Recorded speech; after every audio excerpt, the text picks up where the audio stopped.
Well, even if the FAA clears the Dreamliner for takeoff, eventually, will nervous passengers be ever able to get on with flying?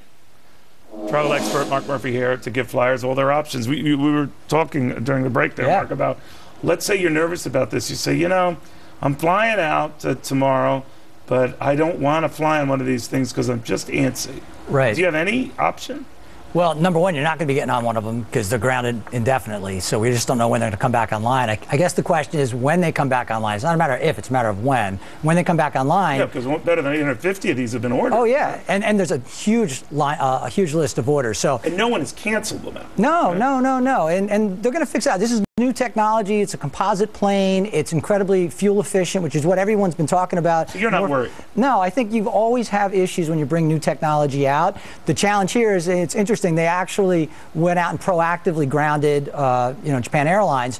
That's really a first. And now with the FAA stepping in, those planes aren't going to fly. But when they do start flying, you always have the choice of what equipment you want to book.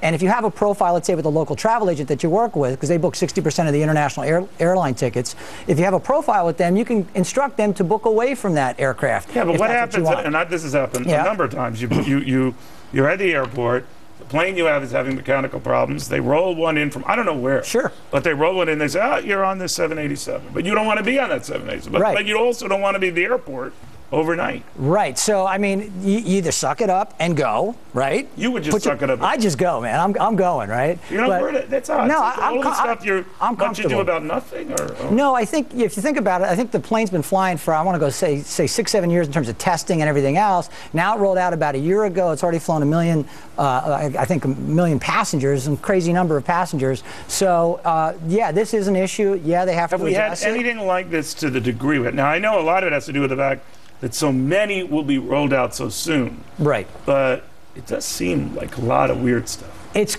disconcerting, but it seems to be isolated based on all the reports to the batteries. And that's it. So there's nothing else that they've seen. Not really. I mean, there's always issues. That would bother me. Yeah. My biggest concern would be the batteries, because lithium-ion batteries have had issues with computers and everything else. They've got to address that. That's a battery issue. And then I think once they get that addressed, they can move on, and people can feel comfortable flying. If you're not comfortable, book away from it. Book a 747, book a 777, Airbus, you name it. Mark Murphy, travel expert. He just handed me a book he wrote, Travel Unscripted. I look forward to reading that.